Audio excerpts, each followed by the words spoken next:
welcome back to the green screen in front of the wood wall. And the brick wall. There's no green screens here.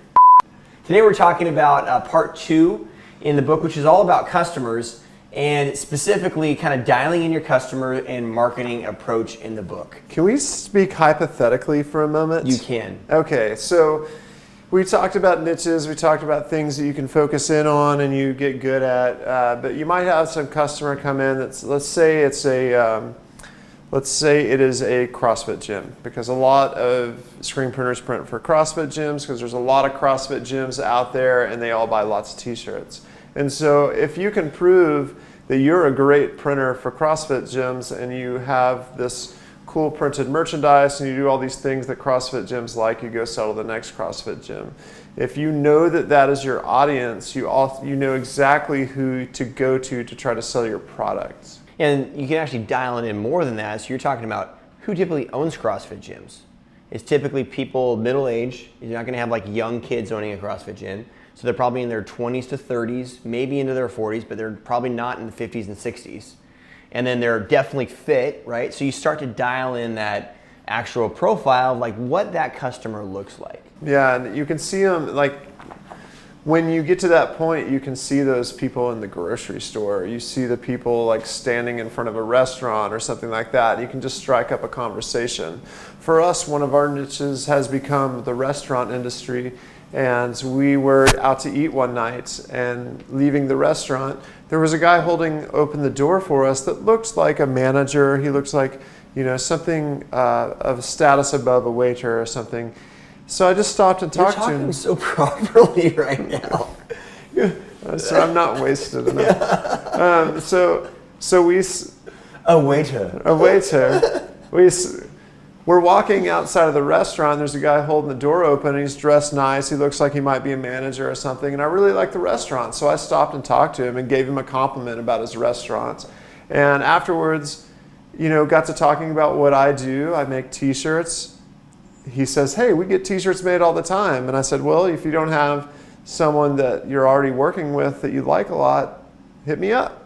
And now we print t-shirts for them. And it's just as simple as that. Recognizing who that person is and being able to tell your story quickly, and then having the credentials that they're impressed with. Because if you're printing for a lot of restaurants and you run into a restaurateur and you can say, hey, we print for all these other restaurants, they immediately know that you're credible.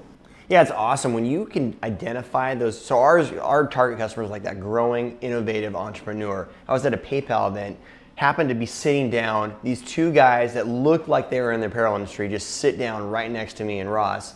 I'm like, these guys got to be doing something with apparel. And I asked them and they're like, yeah, we're with Viral Style. Like one is the CMO and the other guy's in operations. They're a huge print on demand company. So we're like immediately like, oh, how fortuitous that we're sitting next to you. And I just asked them, I know they're there, they've traveled all the way across the country to be at this event.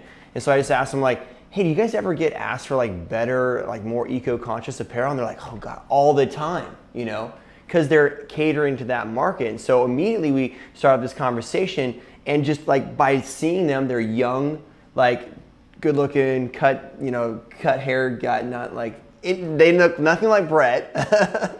But same profile, just different hairstyle. That's really it.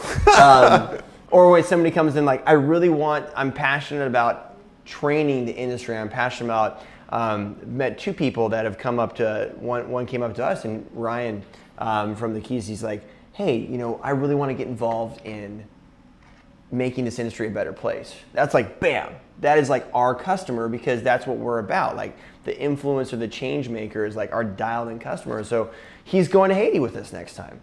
You know, that's how like close of a connection we've already formed, because we knew it's like that pinpoint target market.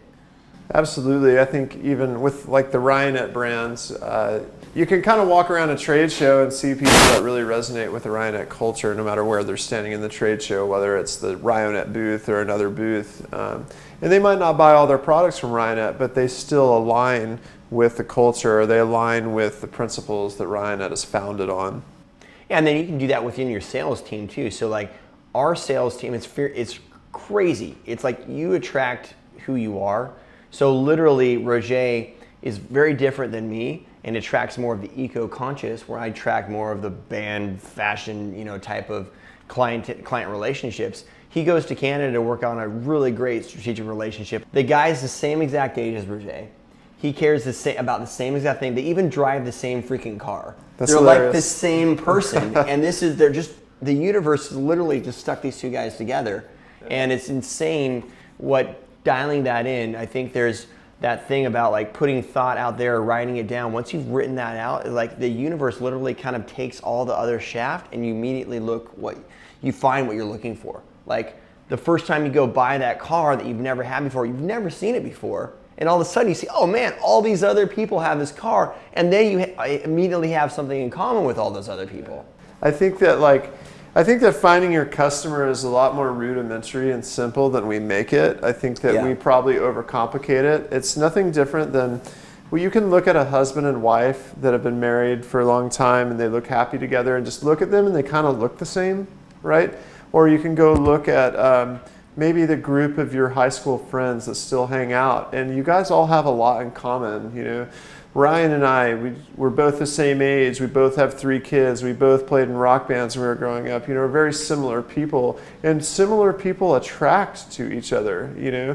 Like, people that are similar ends up hanging out with each other and talking to each other and having fun with each other. And that's what you should be doing with your ideal client. It's more than just someone that buys a t-shirt. It's someone that you form a relationship, you can have fun with. You enjoy having those conversations on the phone and you can take your company to a much bigger level.